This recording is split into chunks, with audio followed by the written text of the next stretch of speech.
Yeah, we had our show, we did HGTV, we did like 25 episodes. 2 seasons, yeah. It was a lot of fun. It was a lot of work.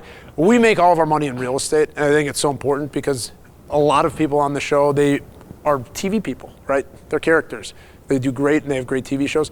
We were not that.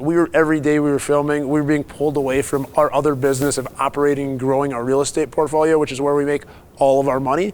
So when we were done after our second season, it was the best thing for us because we could focus on growing our portfolio, and it was the best thing that ever happened. Yeah, I mean, we really, after that second season, I remember talking with Drew, we really needed to decide, do we want to do another season? Do we want to try to get sponsorships from different companies? Do we want to try to make money that way?